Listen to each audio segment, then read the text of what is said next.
Margarete e o Miron são os advogados do Everton, tá?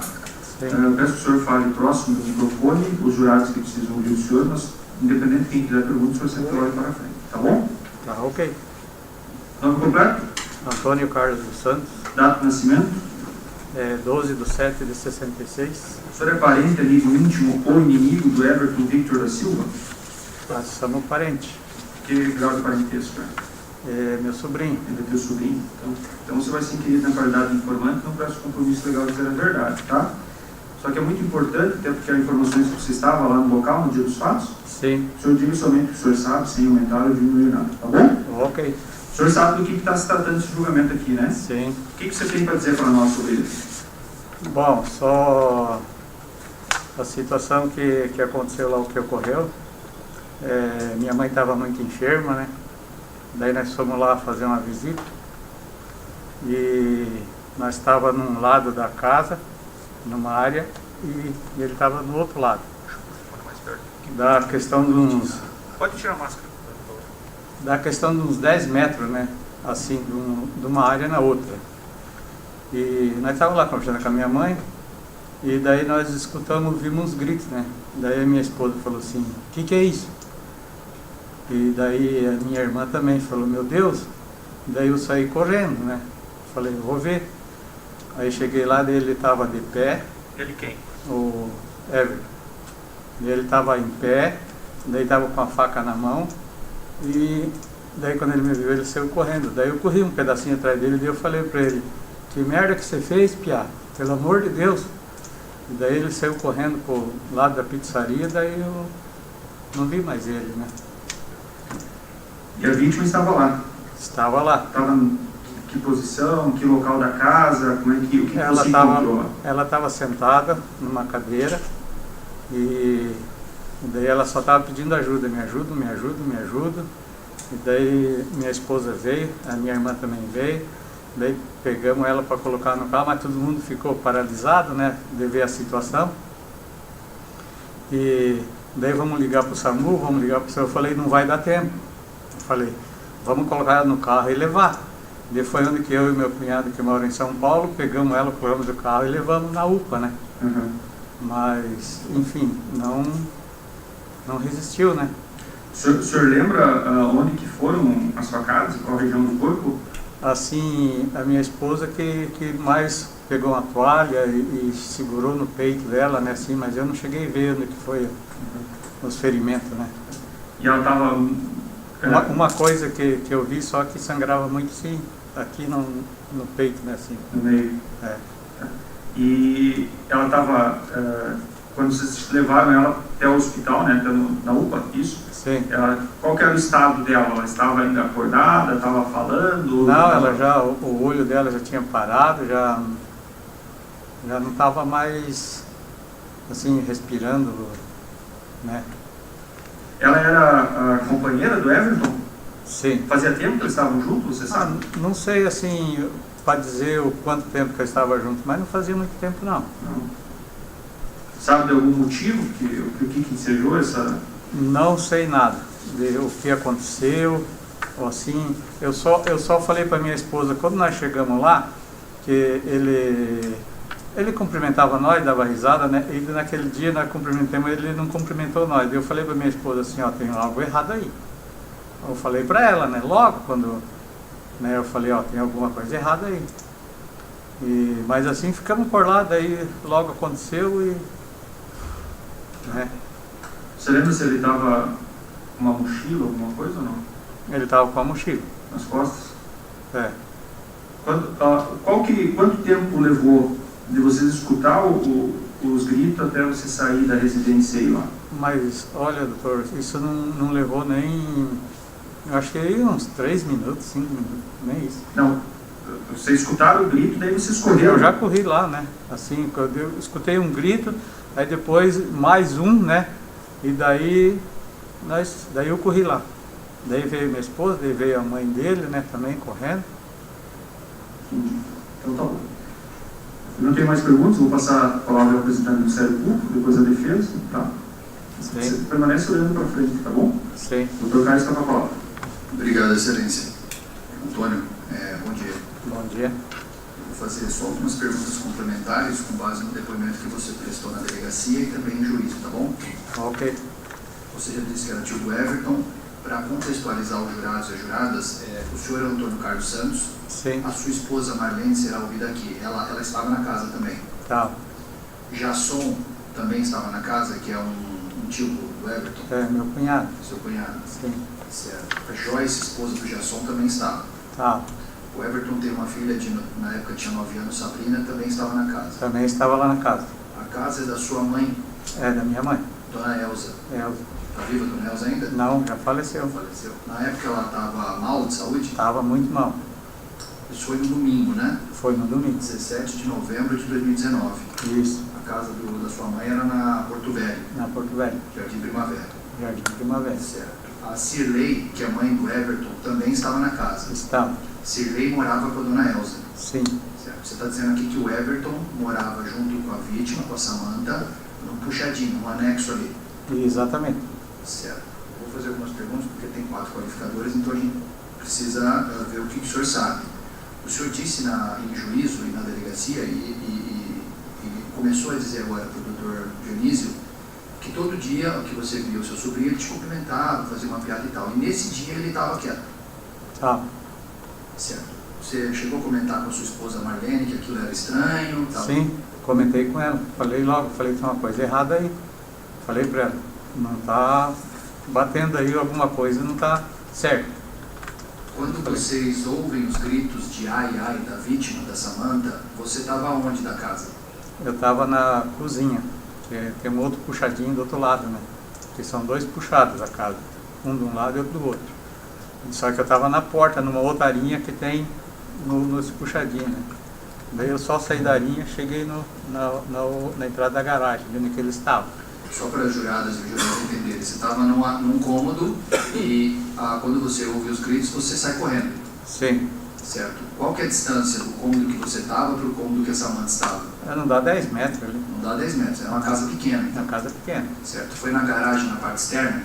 Sim. Onde ela estava? É, na parte de fora, assim.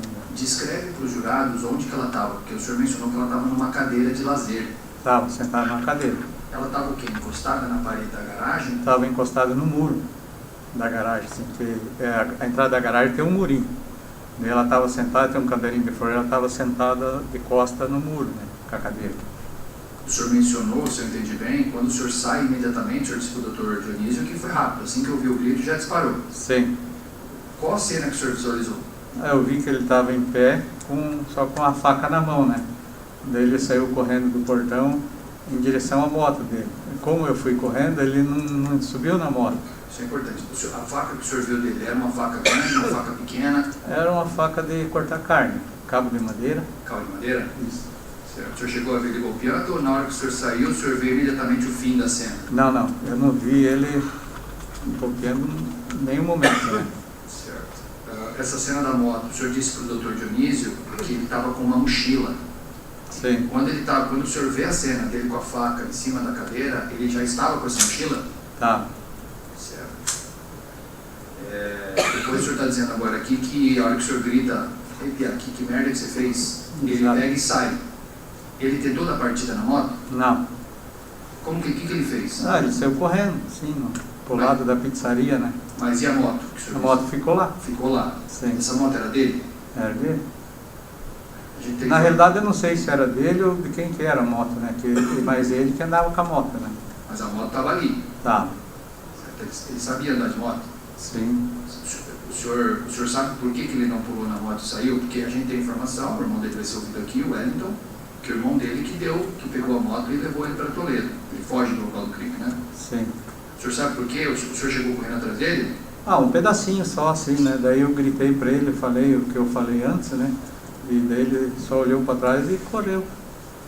Certo. Aí o senhor volta para acudir a Samantha? Daí eu volto pra nós ajudar a acudir ela, né, ela pedindo socorro. Daí ela comentou com a minha esposa, eu vou morrer. Minha esposa falou, não, você não vai, você vai aguentar, você vai passar. Quando o senhor olha a Samantha, como que ela estava? O senhor volta, né, tenta segui-lo, aí o senhor retorna. Retorno. Daí ela ergueu o braço, tinha um corte no braço, assim. Aí depois, a minha esposa ergueu o braço, não, Samanta, isso aqui não é nada. Daí ela falou, não, tia, não é esse aqui, o problema é aqui. Daí quando ela ergueu assim, daí o sangue... Começou a jorrar sangue do abdômen? Aham. Ela sofreu muito na frente do senhor ou não? Não, porque logo ela foi ficando pálida, assim, sabe, perdendo a cor e os lábios ficaram roxos. Daí nós colocamos ela do carro, levamos, daí chegamos lá na UPA, já não... Estava sem reação. Já não estava mais reagindo nada, né? Na hora chegou a ter uma discussão entre vocês ali, que vocês são, importante pontuar, vocês são familiares do Everton, estavam na casa da avó do Everton, né? Sim. Da dona Elza. Chegou a ter uma discussão de momento ali para saber se chamava o SAMU ou se já pegava imediatamente e levava para a UPA.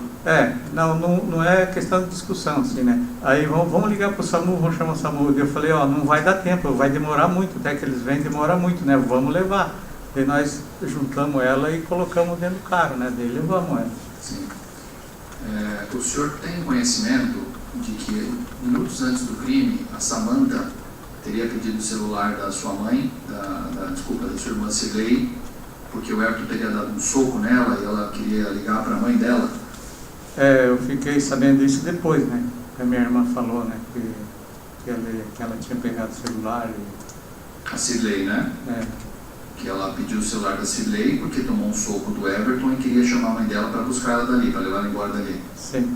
Você não soube na hora, soube depois? Não, Certo.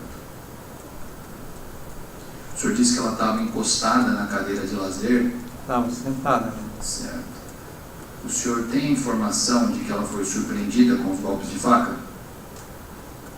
Provavelmente sim, né? Porque ela estava sentada sozinha lá, daí de repente ele passou por dentro da cozinha, desceu para aquele lado lá, e daí depois nós só escutamos os gritos dela, daí fomos correr lá, daí tinha acontecido.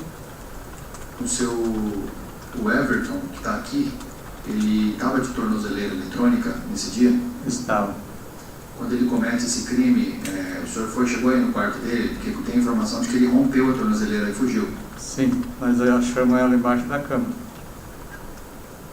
Certo. O senhor sabe que crimes o seu sobrinho já cometeu antes? Assim, o que ele cometeu, eu não sei. Ele estava detido, né, por um bom tempo, assim, os motivos... Então você é mais específico. Você sabia que ele já foi condenado por tráfico e associação para o tráfico? Sim.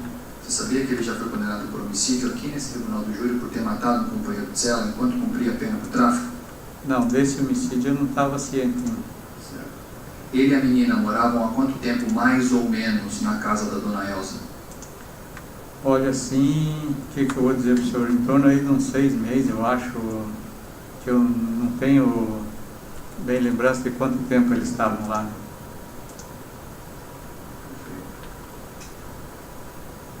Mais alguma informação que eu não perguntei do senhor? Ele lá na UPA imediatamente ela já foi informada aos senhores que estavam ali que ela tinha falecido? Não.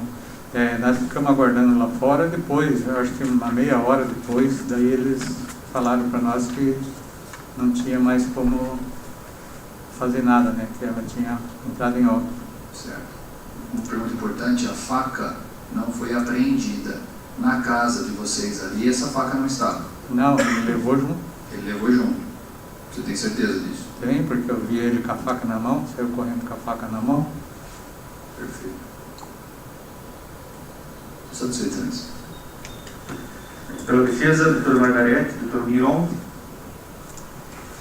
No dia que o senhor chegou lá, São Antônio, ele estava quieto ou estava estranho? E com um comportamento fora do comum? Não, ele estava quieto assim, né? E não conversou com ninguém, mas já ele não era muito de conversar, né? A gente conversava com ele, ele respondia só quando ia lá fazer visita, só o necessário, né? Assim, a gente conversava muito pouco. Mas o senhor achou que ele estava com um comportamento estranho, Achei. mesmo sendo quieto? Achei. Logo que eu cheguei, falei para minha esposa, tem uma coisa errada aí. Uma coisa errada com ele. Falei, tem uma coisa errada com o Everton, que nós cumprimentamos ele não cumprimentou nós. passou de cabeça baixa. Sim. A dona Elza, o senhor sabe se ela tomava clonazepam ou algum remédio de tarja preta? Minha mãe tomava muito remédio. Agora o que ela tomava eu não sei, assim, né? Porque é minha irmã que cuidava ela, assim, lá mais. Assim. Bom, o senhor disse que não chamou o SAMU, as razões. O Everton estava transtornado, alucinado. Quando o senhor viu a cena, entrou no quarto e viu o Everton em pé com uma faca na mão. O senhor poderia descrever a figura dele como uma pessoa transtornada, alucinada? Olha, o que eu vou dizer assim, eu não vi ele com a faca na mão no quarto. Ele estava no corredor da garagem, né? Mas ali, no momento que o senhor o viu, que o senhor falou, que coisa você fez, o senhor poderia descrever como uma figura transtornada, alucinada? Ele estava, parece assustado, saiu correndo assustado, né? Mas ele saiu correndo, não deu nem tempo da gente praticamente olhar um pro outro assim. Eu corri atrás dele um pouquinho assim, mas eu falei, o que eu vou fazer correr atrás dele agora? Para mim não resolve nada. Eu falei, vou voltar e vou socorrer a menina. Mas assim, o senhor chegou a pensar que não tem lógica ele com a moto na frente, com a chave na mão, ele sair correndo rua fora, ao invés de pegar a moto para fugir? A chave não estava na mão dele, a chave estava na ignição da moto.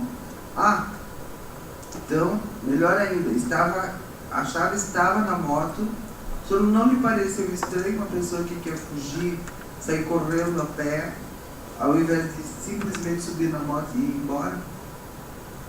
Sei lá o que passou por ele, né? Porque não montou na moto, saiu da moto. Às vezes achou que eu ia chegar, não ia dar tempo, né? Mas, enfim, o que se passou ali pela cabeça dele, eu não sei, né? Sim. Quando o senhor voltou, o senhor levou a menina, ajudou a levar a menina na UPA. Quando o senhor voltou na casa da sua mãe, o senhor viu o Everton? Everton? É. Não. Porque o senhor a levou na UPA e depois retornou para apanhar a esposa, enfim. Sim. Viu? Ali o senhor não mais o viu. Não mais vi ele. E o senhor sabe se havia histórico de brigas do casal? Porque era toda uma família e família tudo se comeu. Se havia alguma história de briga entre o casal, se eles se davam bem? Não, eu não fiquei sabendo de nada disso, né? Porque a gente ia muito pouco, apesar que a gente mora aqui dentro da cidade, nós ia muito pouco na casa da mãe. E que ela estava bastante tempo internada, um dia estava em casa, outro dia estava internada, e daí nós ia quando ela estava em casa, né? Daí nós ia lá visitar ela. E como a gente trabalha bastante puxado, minha esposa quanto eu, e só tinha o tempo à noite, nós dávamos um pulinho lá de noite, mas assim a gente não convivia muito ali com... Sim, mas ninguém comentou, nem a dona Elza, nem a mãe do Everton, ninguém comentou que o casal brigava. Não, a minha mãe, para ter uma ideia, ela nem conversava muito, ela não conversava, porque estava na básica do oxigênio direto, né? Estava com um tubo de oxigênio do lado da cama. Sim, entendi. Mas nem a sua irmã que cuidava dela fez algum comentário, esse casal briga? Não fez nenhum comentário. O senhor viu o Everton pegar... Porque o senhor disse que a moça estava sozinha num determinado lugar, numa cadeira, em determinado lugar, e ele passou. O senhor viu ele pegando faca na cozinha? Não, eu não vi ele pegando faca na cozinha, não. Não tenho mais perguntas, obrigado. Pelo jurado, alguma pergunta? Sem perguntas pelo juiz, pode encerrar. Muito obrigado, Sr. Antônio. O senhor está dispensado. Obrigado, doutor. Bom dia, Everton. Bom dia. Qual é o nome completo do senhor? Everton Victor da Silva, Data de nascimento? 5/6/1988. Filiação? Serei Terezinha Beira dos Santos e Victor da Silva. Tá. Eu peço que o senhor fale um pouquinho mais devagar, um pouquinho mais alto. Tá? Profissão. Agora, por último, eu estava trabalhando de servente e pedreiro, mas já trabalhei de auxiliar de mecânico, auxiliar de produção. O senhor possui alguma doença? Faz uso de medicamento controlado? Não, O senhor faz uso de bebidas ou drogas? bebida. Tomava de vez em quando. Já foi preso ou processado anteriormente? Sim, Quais crimes? com homicídio, tráfico, associação, furto, 180. Esse é o momento do seu interrogatório e é o momento que o senhor tem para apresentar a sua versão sobre os fatos. Tá? Esclareço inicialmente que o senhor tem o direito constitucional de permanecer em silêncio e não responder a nenhuma das perguntas que lhe forem formuladas, sem que isso configure confissão que seja levado em prejuízo do senhor. Em contrapartida, caso o senhor tenha praticado os fatos aqui e venha confessar, o senhor terá direito ao mantenimento da pena. Entendido? Isso. O senhor gostaria de falar a respeito dos fatos? Alguma coisa. Então, tá. O que você tem para contar para nós que aconteceu nesse dia? Que na época do fato, após uma discussão, eu tomei um remédio para tentar dormir, aí eu não consegui dormir, e daí eu fui almoçar, isso na parte da manhã, aí para umas 10, 10 e meia. Eu não consegui dormir, daí eu peguei e fui almoçar, aí depois do almoço eu tomei mais uma certa quantia de remédio, só que também não fez nenhum efeito. Aí, mais à tarde, pelas 4 horas, por aí, 4 e pouco, eu tomei um copo de vinho, um copo grande, e daí depois aconteceu o que aconteceu, e eu não lembro como foi, como aconteceu, nada, sei que aconteceu e eu saí do local. Tá. Você não lembra o que fez? Não. Não lembra se deu as facadas na Samanta, nem nada? Como que você saiu de lá? Como que eu saí? Nada. Não? Tá bom. Por que você tomou esses medicamentos? Para tentar dormir. O senhor fazia uso normal desses medicamentos? Tinha Não. prescrição médica para isso? Não. Não. Teria alguma motivação para você ter feito isso? Não sei dizer. Então, tá bom. Eu estou satisfeito de passar a palavra ao representante do Ministério Público, depois da sua defesa, ao jurado, se achar necessário, complemento ao final. O Dr. Caio está com a palavra. Obrigado, Excelência. Bom dia. Bom dia. Você vai respondendo as perguntas ou foi orientado a não responder? A única coisa que eu tenho a dizer é que eu errei, que estou pagando pela minha religião, estou sendo punido intimamente, né, na minha consciência, só isso. Por que você está dando risada? Não estou dando risada, senhor. Não? Não, senhor.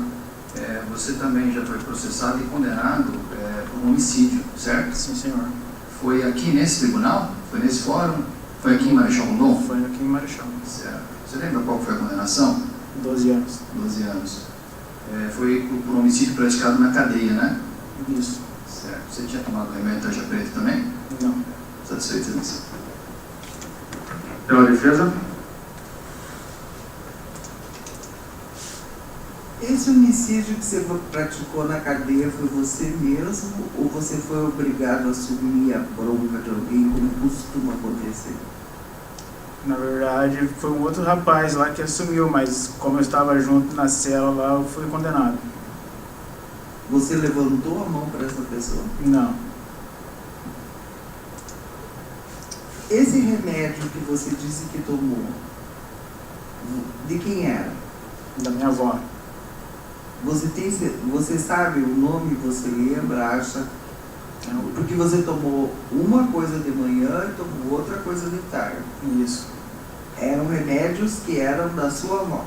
Isso, receitado por causa que ela tinha dificuldade de dormir, daí foi uma médica que receitou para ela. Tá certo, obrigado. E você não lembra do que aconteceu, só teve essa consciência depois? Sim. Quando é que eu e você nos conhecemos? Conheci ali no... Hoje? Ali no... Faz meia hora? Isso, 2 horas? quando eu cheguei. Tá certo. É só isso, não tem preocupação. O jurado tem alguma pergunta? Se eu posso perguntar. Você foi direcionado aos fatos, não inclinando manifestação do senhor para um para o outro lado. Não? Eu tenho. Então, Eu tenho uma posso pergunta complementar? fundamental, Entendeu? desculpe, eu me esqueci. Eu posso começar por aqui, daí você já rebate? A minha é só uma, eu sei que você não lembra de muita coisa, né? Tem a tese da sua tese aí. A questão da mochila.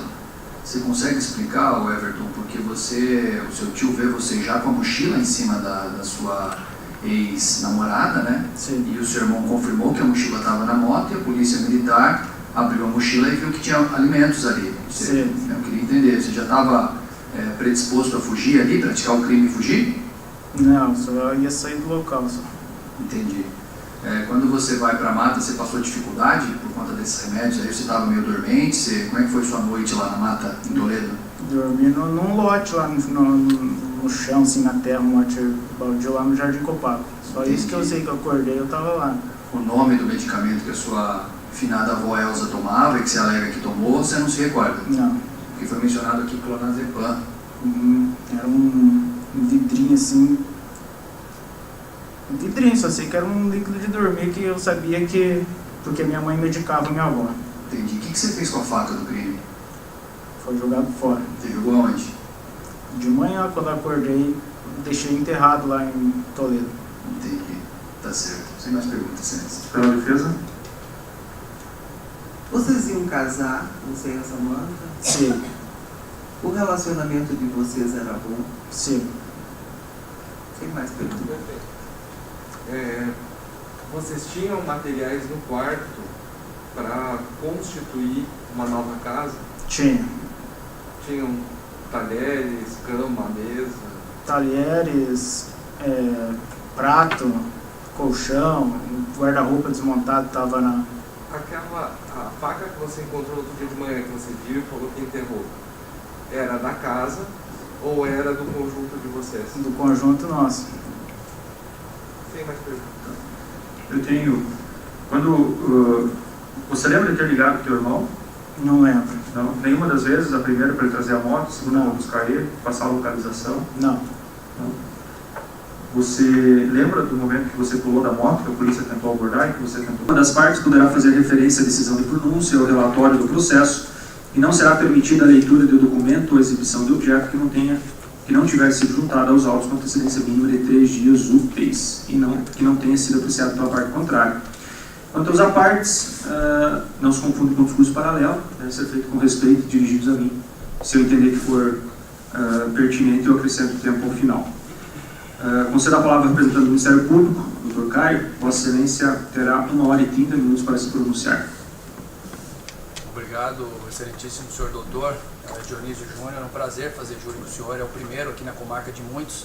Ambos somos recentes aqui na comarca, mas o senhor é da região, né? Então o senhor sabe como essa é uma região privilegiada.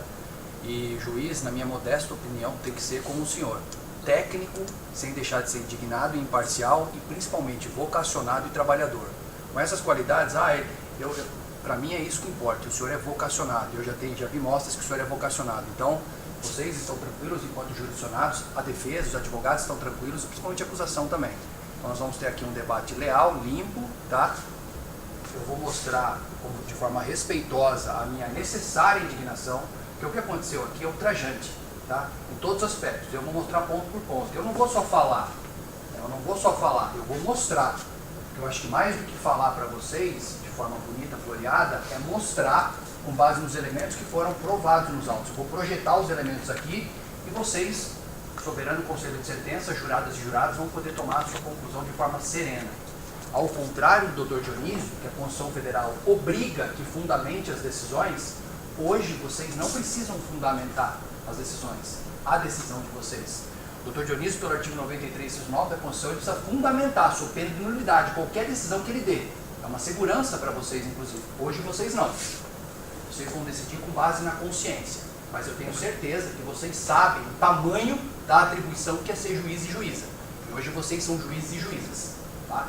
Então, mas a justiça é falha em tal ponto. Mas não foi feito justiça. Hoje a caneta está na mão das senhoras e dos senhores.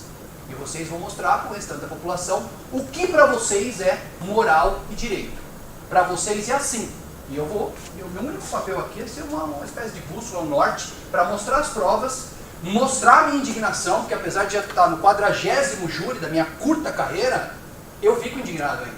Eu fico indignado quando a tese é absurda, pueril. Eu fico indignado quando o cara foge do local do crime. Eu fico indignado quando ainda hoje tem teses esdrúxulas. Eu fico indignado quando o cara olha para o juiz sendo filmado e dá risada, né? Com os crimes eu fico indignado estudando o processo. Mas eu fico indignado ainda hoje com o tipo de comportamento das pessoas. Ah, mas o sistema carcerário, o sujeito entra furtador e sai homicida. Não é bem assim. Não nesse caso, que já tem um histórico. Mas enfim, eu sei que vocês, juradas e jurados, sabem o tamanho da atribuição e da responsabilidade que vocês têm. E eu só peço um voto de confiança. Eu não sou o tipo de pessoa que a decisão não saiu como eu queria. A culpa é minha, a culpa é do orador que não teve competência para mostrar. Se eu vou sustentar aqui, nesses 5, 6, 7 anos de comarca, eu vou sustentar aqui, se não tem provas, eu vou sustentar a absolvição, né, doutor? Eu sou promotor de justiça, não promotor de acusação.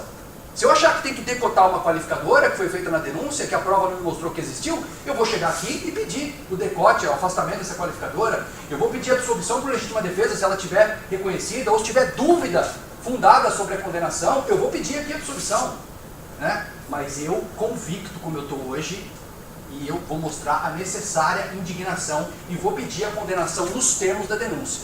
Queria agradecer a Dani, servidora, agradecer aos policiais militares. Eu tive a honra e a sorte de ser treinado aqui no Paraná por um ex-policial militar da Rota em São Paulo, hoje em Paranavaí, primeira promotoria de justiça de Paranavaí, Francisco Lídio Hernandes Lopes, que me ensinou, dentre outras coisas, que o certo é certo, ainda que ninguém faça. E o errado continua errado, ainda que todo mundo faça. Eu queria externar, ao longo do tempo eu vou saber o nome de todo mundo, né? Queria cumprimentar a doutora Margarete, o doutor Miron, tá? Primeiro júri de muitos que nós faremos juntos, e a gente vai se encontrar no processo, iremos nos encontrar muitas vezes. Agradecer ao oficial de justiça da lei, agradecer ao Luiz e toda a minha equipe, em nome do Luiz, da segunda promotoria de justiça, que vai mostrar as provas aqui para vocês. E o réu, eu vou tratar o senhor com respeito, né? O respeito que você não teve com a vítima, né? Que o respeito que você dormia com a menina tinha 17 para 18 anos, você 31, homem feito, já tinha matado outras pessoas, já tinha traficado. O respeito que você não teve com ela, eu vou ter com o senhor. Vou chamar o senhor de senhor e cidadão, evidentemente. Porque eu tive educação, né? Eu não sei se o senhor teve, e também porque tem um juiz aqui que, se eu faltar com respeito com você, que não vai acontecer, ele vai fazer a necessária intervenção. Dito isso, eu queria voltar no tempo, 17 de novembro de 2019, no Jardim Primavera, Rua Porto Velho, uma menina de 17 para 18 anos resolveu namorar um cidadão. Resolveu namorar o Everton Victor da Silva. O Everton já era condenado em 2011 por tráfico de drogas, ele já tinha um furto anterior, né? Foi condenado por tráfico e associação, pegou 9 anos e 6 meses. Depois a sentença foi reformada para 9 anos e 3 meses. Foi preso por tráfico e associação e na cadeia matou um detento. Aí ele foi condenado pelo Tribunal do Júri aqui a mais 12 anos. E depois por uma receptação a mais 1 ano. Olha que vida pregressa. Há 22 anos de pena, ele tinha 22 anos de pena a descontar. Cumpriu um pouco de pena e o nosso sistema, né? O nosso sistema que é falho, mas muita gente acha que não. Muita gente acha que o nosso sistema é injusto e prende gente boazinha. É uma discussão para mais de hora aqui. Mas fato é que o sistema perfeito não ressocializou o Everton. E aí o que aconteceu? Ele sai de tornozeleira eletrônica. Olha que maravilha. E o que ele faz com a tornozeleira? Ou vocês acham que ele só foi na igreja rezar? É porque aqui chamou-se atenção aqui por fato da religião, né? Que o pior desse julgado é essa história do remédio. Eu acho que o que dá mais nojo aqui é a história do remédio. Que todo mundo tem usado, nunca se prova nada, né? E hoje ainda quebraram a cara, porque falaram em clonazepam, vem um doutor aqui, meio com cara de cachorro caiu de mudança, e o que ele podia, ele falou, olha, clonazepam dá sono. Né? Dá sono. E vocês acham que o cidadão desse aqui tomou vinho, né? Tomou um vinho francês na casa dele e misturou o remédio da avó dele que ele não sabe o nome. Coincidentemente ele não sabe o nome. Então assim, cai quem quer. Cai quem quer, o papel aceita tudo. Né? Mas a religião foi muito invocada aqui. Ele falou que Deus e tal. Então assim, eu não sou nada.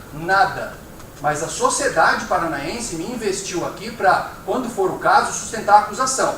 E eu não posso, sou pena de exclusive, eu não conseguia dormir à noite, eu não posso, né, aceitar a justificativa dele. Eu não posso. E com todo o respeito, a dona Roselaine deve estar nos assistindo aqui, acho que o julgamento está sendo transmitido, graças a Deus. Assim, que bom que ela consegue perdoar e tudo mais, mas assim, com Deus ele vai se acertar. O que pese o nosso Deus, eu tenho certeza que vocês são tementes a Deus, o nosso Deus prega amor, respeito. Perdão, ele prega o perdão. Tanto que ele perdoou a primeira vez, o primeiro crime, o segundo homicídio.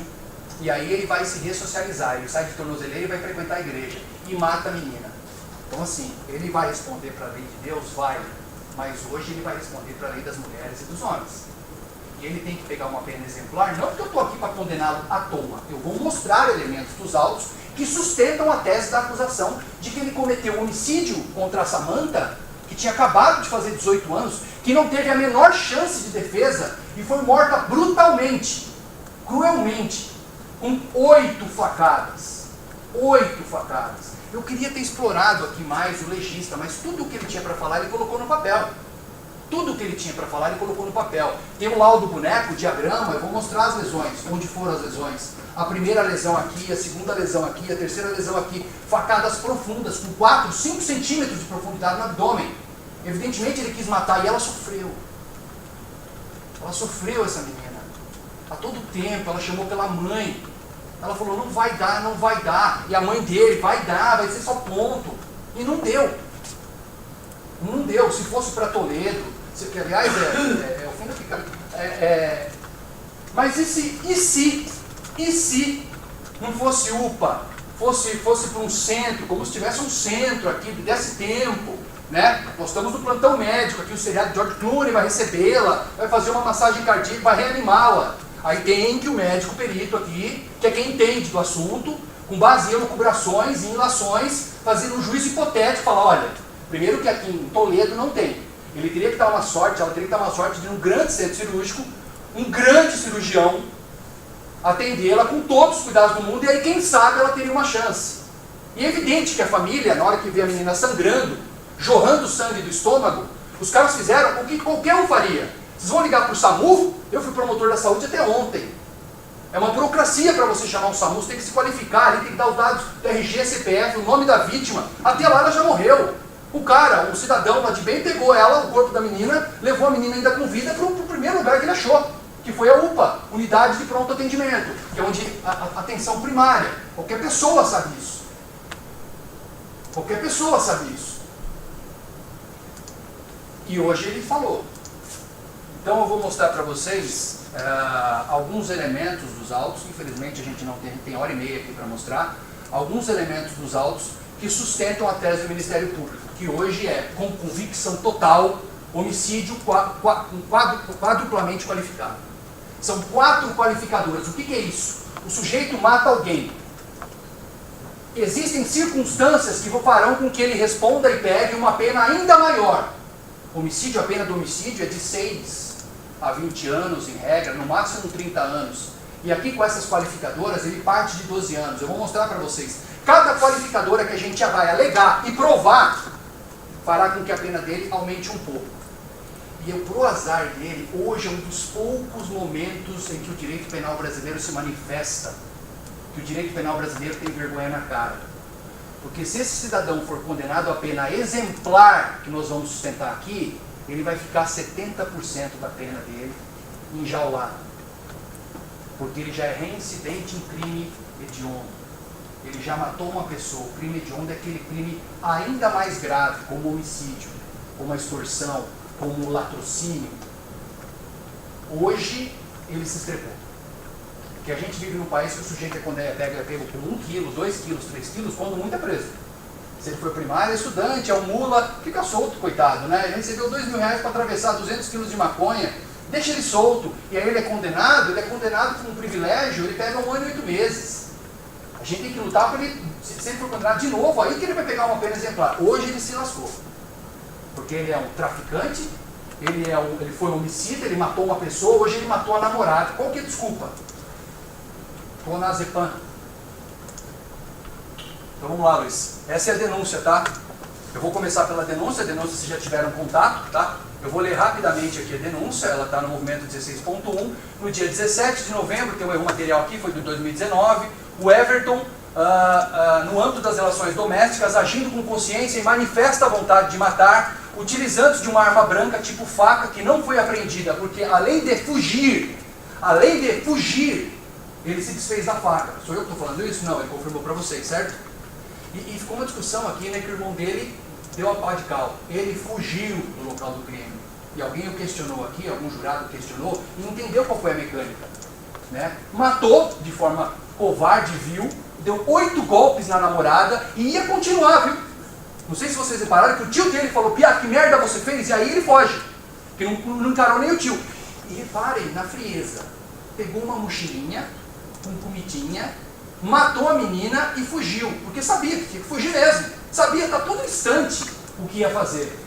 Mas não, ele estava embriagado com o remédio, ele não estava nas faculdades mentais. Gente, cai quem quer. O sujeito de antemão visualiza que vai matar, mata e antes de matar está com a mochila. O Antônio Carlos confirmou nas 3 oportunidades que foi ouvido. Na delegacia de polícia, em juízo para o Dr. Clairton e hoje, sob a presidência do Dr. Dionísio. O Antônio Carlos, tio dele, que viu ele em cima da menina, aliás, ele ia continuar desferindo golpes. Ele só parou pelo Antônio Carlos ter falado, Pia, o que você está fazendo? Que merda você está fazendo? Já com uma mochila nas costas, a mochila tinha salame, tinha mortadela, que os policiais militares da defesa me contestaram, eu tenho o prazer de mostrar aqui, os policiais militares falando da prisão dele, que ele estava com a mochila, que o irmão dele, né? O irmão dele confirmou a mochila, vocês viram, né? O Wellington confirmou que ele estava com uma mochila nas costas, que essa mochila os policiais abriram e que tinha alimento. O cara matou a namorada e já estava antevendo a fuga. E aí ele é pego, foge de novo, ele foge pela segunda vez, ele foge do local do crime. Ah, mas o Wellington matou a tese da defesa. Sim, ele me liga, não falou o que tinha acontecido, mas pediu urgência, estava desesperado. Aí eu mandei o Johnny levar a moto. Aí o Johnny leva a moto e deixa a moto ali. Aí ele sai. Ele não consegue pegar a moto está com a chave na ignição. Ele sai, anda 2 quadras e liga, Wellington, vem aqui me buscar. Aí o Wellington busca ele, bota ele na moto e vai para Toledo. No meio do caminho, fiz merda, esfaqueei a Samanta. E aí a polícia para o Wellington em Toledo. Vocês viram isso? Vocês viram isso? Então o sujeito, não basta a agressão covarde que ele fez com a namorada, gente. Um sujeito desse solto, que fez isso com a namorada, vai fazer o quê?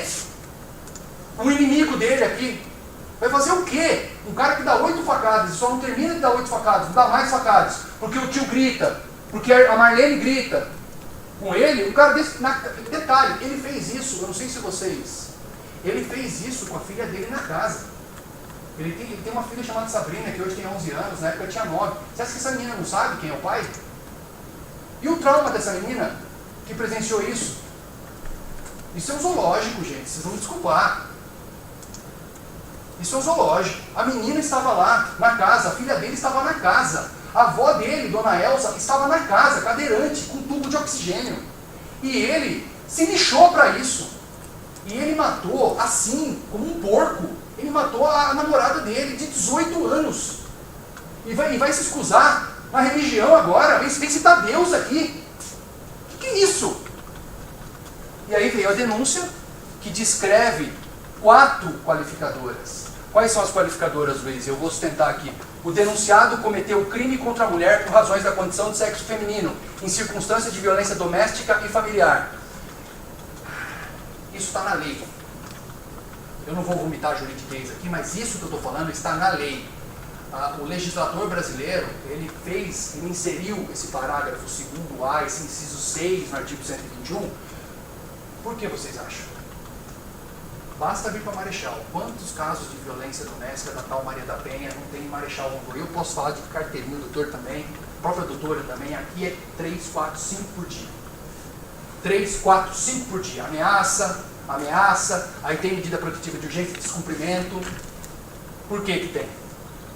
Para tentar evitar isso. E aí o legislador aumentou a pena de homens que praticam o feminicídio, que matam uma mulher pelo fato dela ser mulher, pelo fato dela já ser vulnerável.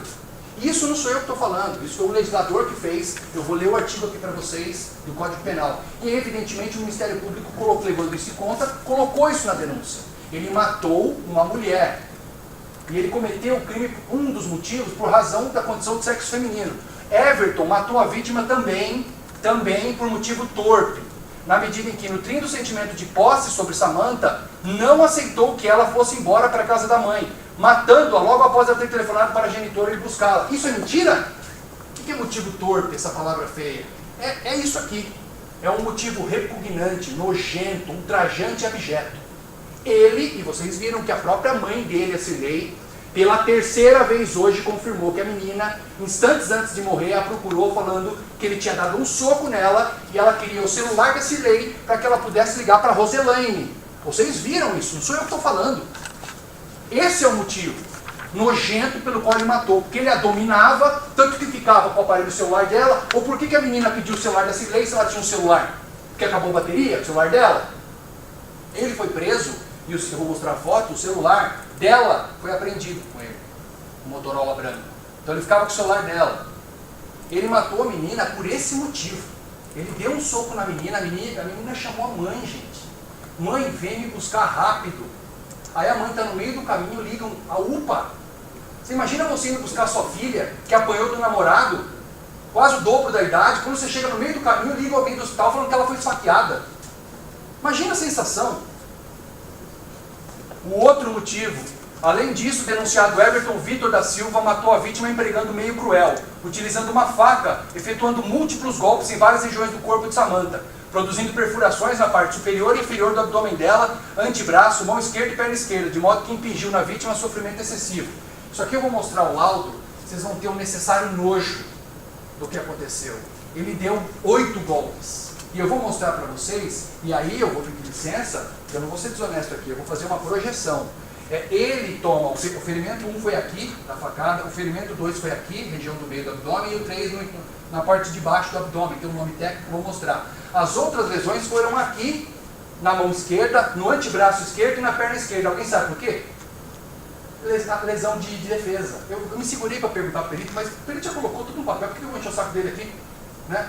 E as lesões, com certeza a menina estava sentada, não fazia ideia que ia ser atacada de forma brutal e covarde, tomou 3 golpes brutais no abdômen, que foram a causa da morte dela por hemorragia intraabdominal. Isso está no laudo de necropsia. E depois, para tentar se defender, com certeza, ela instintivamente ela fez assim.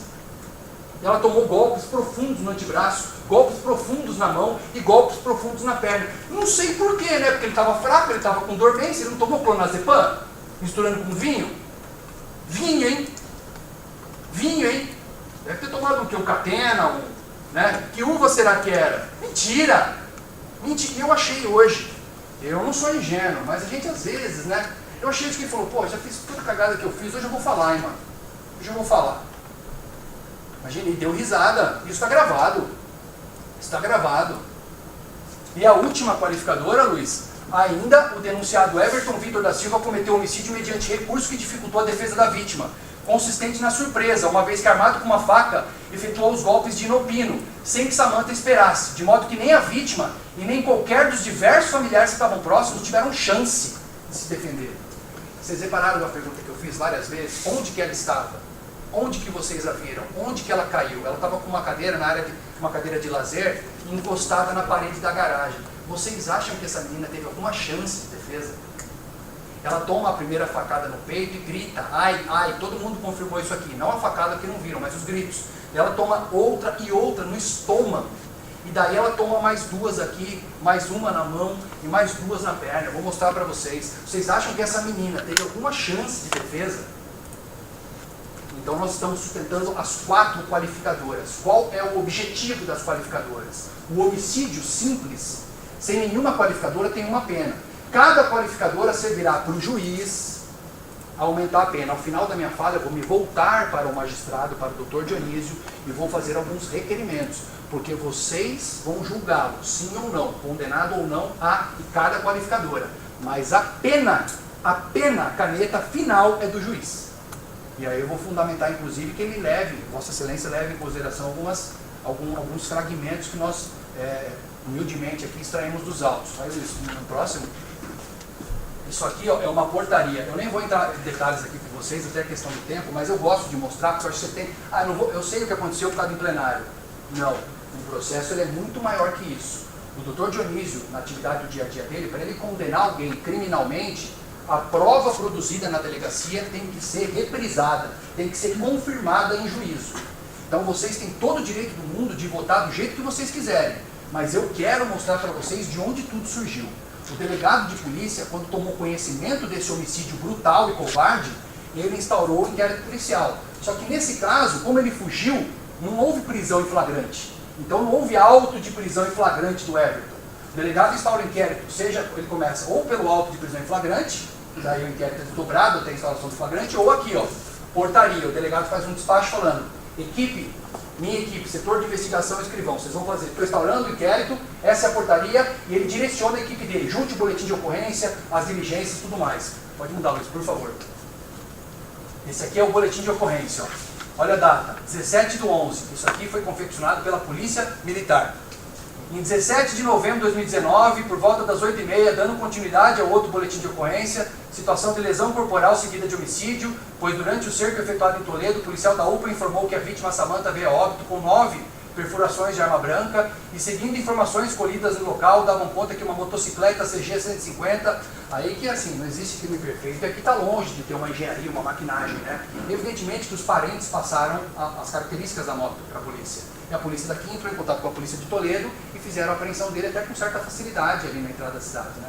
Então está aqui as características da moto, é uma Honda CG 150 placas tal, cor escura, conduzida por Wellington Victor da Silva.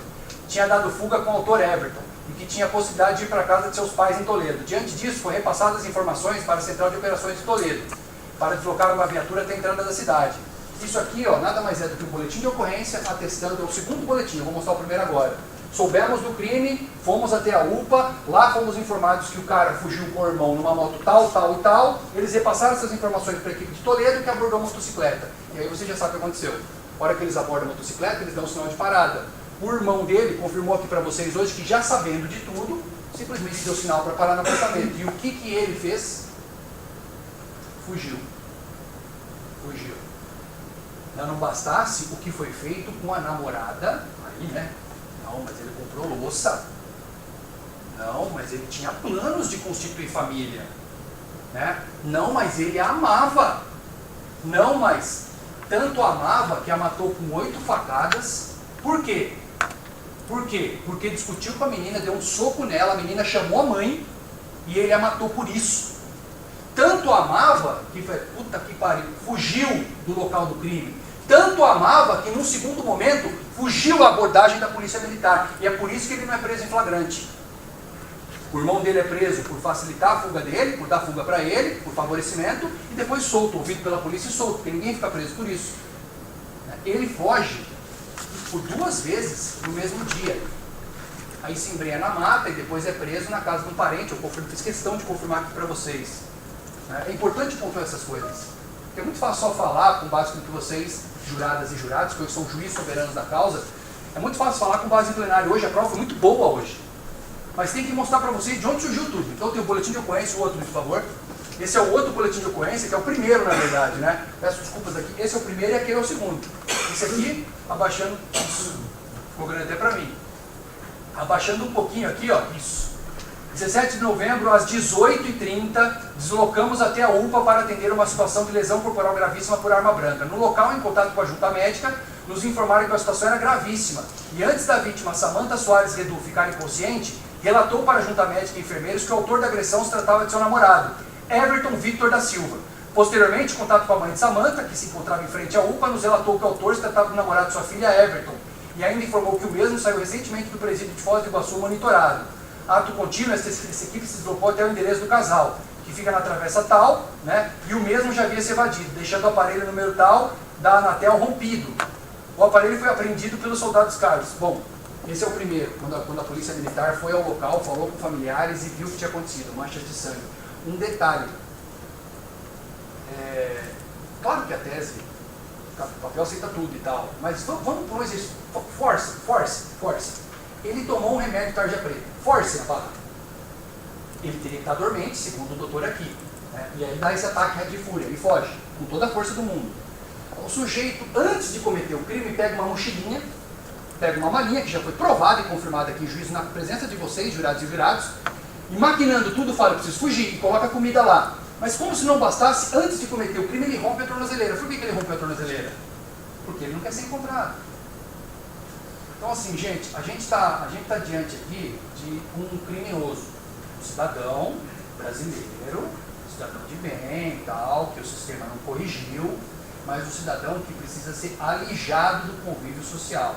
Eu vou ficar aqui durante anos, os júris vão passar no YouTube. Quando a prova estiver cagada, desculpa, perdão da expressão, quando eu estiver em dúvida de alguma coisa, eu vou pedir a absolvição, eu vou pedir o reconhecimento da legítima defesa, eu vou afastar os qualificadores. Agora, quando for um cidadão e um crime, um fato, nós julgamos um fato, não a pessoa do criminoso.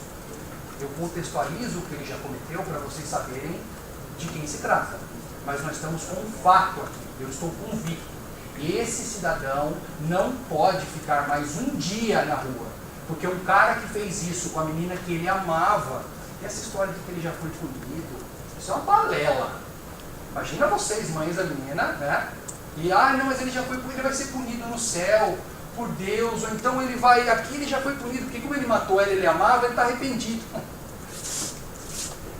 Número 8222, dígito 27.2019.8.16.0112, em que é autor do Ministério Público do Estado do Paraná e réu Everton Victor da Silva, pronunciado como incurso nas sanções do artigo 121, parágrafo 2º, incisos 1, por motivo torpe, 3, motivo cruel, 4, recurso que dificultou a defesa da vítima e 6, feminicídio, combinado com o artigo parágrafo 2º A, inciso 1 do Código Penal. Em razão de que já foi feito o relatório detalhado do processo, inclusive que já consta e foi entregue aos jurados, eu não fiz nesta sentença, mas em suma o processo, o julgamento tiveram seus trâmites regulares, sendo levado a julgamento nesta data, 24 de março de 2022, o réu Everton Victor da Silva, pela suposta prática do delito de homicídio quadruplamente qualificado. Não havendo qualquer nulidade, efetuada a aquisitação, colhidos os votos proferidos e anotados no respectivo termo, jurados por maioria de votos, cuja contagem foi realizada conforme preconiza o artigo 489 do CPP, de forma a preservar o sigilo das votações, responderam afirmativamente quanto ao crime de homicídio pela existência de materialidade e autoria dos fatos imputados ao acusado. Lado outro, os outros juízes responderam negativamente ao quesito genérico de absolvição. Por fim, os jurados reconheceram a incidência das qualificadoras de motivo torpe, meio cruel, recurso que dificultou a defesa da vítima e feminicídio. Nessas condições, resguardado o princípio constitucional que goza o tribunal do júri, atendendo à decisão do soberano conselho de sentença, verifico que, por maioria de votos, os jurados entenderam pela condenação do acusado Everton Victor da Silva como incurso nas sanções previstas no artigo 121, parágrafo 2º, incisos 1, 3, 4 e 6 do Código Penal. Passo a dosimetria da pena, em razão dela ser extensa, eu vou fazer um resumo só pontuando os fatos que eu anotei aqui. Tá? Eu vou utilizar o feminicídio para partir do mínimo legal do homicídio qualificado, tá? Que seriam 12 anos. Eu considerei a culpabilidade exacerbada, eu majorei um pouco a pena em razão disso, porque você cometeu esse crime enquanto cumpria a pena em regime semiaberto harmonizado, com utilização de tornozeleira eletrônica, e que foi rompida no momento do crime. O benefício que o senhor tinha obtido no dia 6 de 2 de 2019, quando ainda restavam mais de 12 anos de reclusão, conforme auto de execução de pena número 0022656, dígito 20.2020.8.16.0030. Antecedentes criminais, eu considerei a condenação por crime de tráfico e associação. A conduta social, embora voltada à prática delituosa pelos antecedentes, eu não considerei desfavorável, porque eu já considerei como maus antecedentes. Da mesma forma, a personalidade. Tá? Os motivos do crime foram repugnantes porque foram praticados por motivo torpe, mas eu também não considerei nessa fase porque foi considerado qualificadora e eu considerei como agravante na segunda fase. Do mesmo modo, as circunstâncias do crime também foram desfavoráveis porque o crime foi praticado por meio cruel e com recurso que dificultou a defesa da vítima, mas daí eu considerei na segunda fase da aplicação da pena. Tá? Consequências do crime eu considerei normal, do próprio crime de homicídio, e não vislumbrei o comportamento da vítima para influenciar a dosimetria da pena. Então, considerando a existência de duas circunstâncias judiciais desfavoráveis, que é a culpabilidade e antecedentes criminais, esclarecendo que se parte do mínimo legal abstratamente culminado, que seriam 12 anos para homicídio qualificado, eleva a pena base em 1/5 sobre o intervalo entre a sanção mínima e máxima, o que representa 3 anos, 7 meses e 6 dias de reclusão, para o fim de fixá-lo em 15 anos, 7 meses e 6 dias de reclusão nessa fase. Aí na próxima fase, da agravantes e atenuantes. Eu não considerei atenuante da confissão, porque embora tu tenha dito que se arrependia, você não externou que tenha praticado o fato que você não se lembrava, então eu não considerei como confissão. Tá?